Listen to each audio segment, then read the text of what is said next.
بسم اللہ الرحمن الرحیم۔ السلام علیکم۔ اس زمانے میں نواب رامپور مرزا غالب کو رامپور آنے کی بار بار دعوت بھی دیتے رہے۔ غالب نے بار بار اس دعوت کو ٹالا اور اسی دوران پہلی جنگ آزادی کا ہنگامہ برپا ہو گیا۔ البتہ یہ ضرور ہوا کہ جب اس ہنگامے کی گرد جمنا شروع ہوئی تو 1860 میں مرزا غالب دہلی کے پرانے اور نئے اقتدار سے پوری طرح مایوس ہو کر رامپور پہنچ گئے۔ ان کا ارادہ تو یہ تھا کہ وہاں کچھ عرصے تک قیام کریں گے، مگر وہ وہاں 2 ماہ سے زیادہ قیام نہ کر سکے اور دہلی واپس آ گئے۔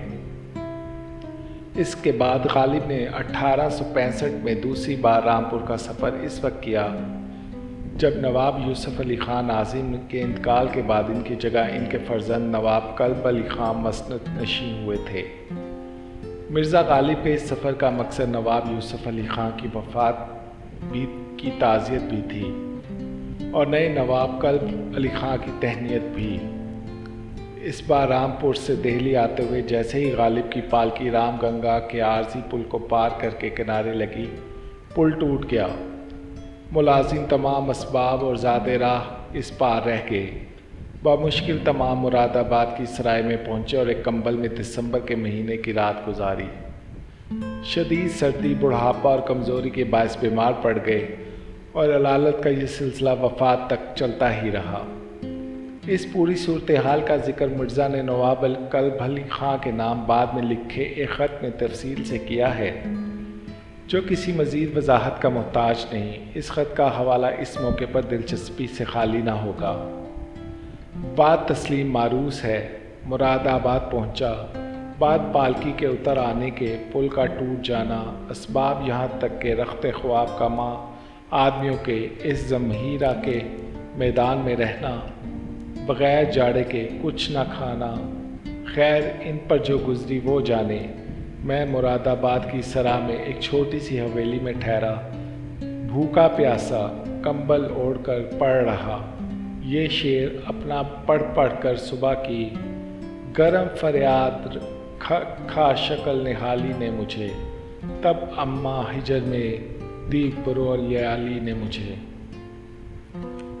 صبح خستہ اور رنجور اٹھا کر سعید خان کے ہاں لے گئے۔ صاحبزادہ صاحب نے وہ تعظیم و تکریم کی کہ میری ارزش سے زیادہ تھی۔ 5 دن مولوی محمد حسن خان کے گھر رہا۔ باہی نواب مصطفیٰ خان بہادر وہیں مجھ سے آ کر ملے۔ دوسرے دن وہ رامپور روانہ ہوئے اور میں رستم آباد دہلی روانہ ہوا۔ حضور کے اقبال کی تائید تھی، ورنہ میں دہلی پہنچتا۔ حقیقت بھی یہی تھی کہ رامپور سے واپسی کے سفر کے دوران جو بخار، سردی اور کمزوری کا پے در پے حملہ ہوا، اس نے مرزا کو بالکل کھوکھلا کر کے رکھ دیا۔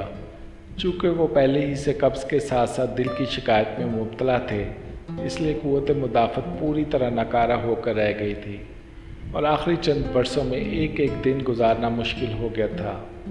ان کی صحت کا حال کس قدر ان کے اس خط کے اقتباس سے بھی معلوم ہوتا ہے جو انہوں نے 1866 میں مولوی حبیب اللہ خان زکا کو لکھا تھا۔ میرے محب، میرے محبوب، تم کو میری خبر بھی ہے۔ آگے ناتواں تھا اب نیم جاں ہوں، آگے بہرا تھا اب اندھا ہوا چاہتا ہوں۔ رامپور کے سفر کا وار ہے، ریشہ اور ضعیف بصر، جہاں 4 سطریں لکھی انگلیاں ٹیڑھی ہو گئیں، حروف سوچنے سے رہ گئے۔ 71 برس جیا، بہت جیا، زندگی برسوں کی نہیں مہینوں اور دنوں کی ہے۔ مرزا آخری چند برسوں میں تقریباً بالکل بہرے ہو گئے تھے۔ جی چاہتا تو بعض خطوں کے جواب لکھ دیتے، رات دن بستر پر لیٹے رہا کرتے تھے۔ چونکہ ہاتھ پیر میں ریشہ بھی شروع ہو گیا تھا، اس لیے شعروں پر اصلاح دینے سے بھی معذرت چاہ لیتے تھے۔ موت سے چند روز پہلے سے متواتر غشی کی کیفیت، بلکہ دورے پڑنے لگے۔ اکثر اپنا یہ مصرع ان کی زبان پر رہنے لگا، اے مرگ ناگہاں تجھے کیا انتظار ہے۔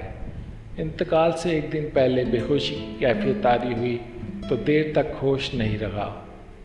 حکماں آئے تو بتایا کہ دماغ پر فالج گرا ہے۔ علاج کی تمام کوششیں بے سود ثابت ہوئیں۔ بالآخر 15 فروری 1869 کو انہوں نے دائی اجل کو لبیک کہا۔ انا للہ و انا الیہ راجعون۔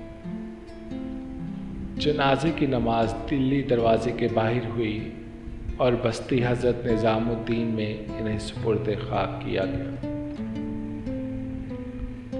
اللہ حافظ۔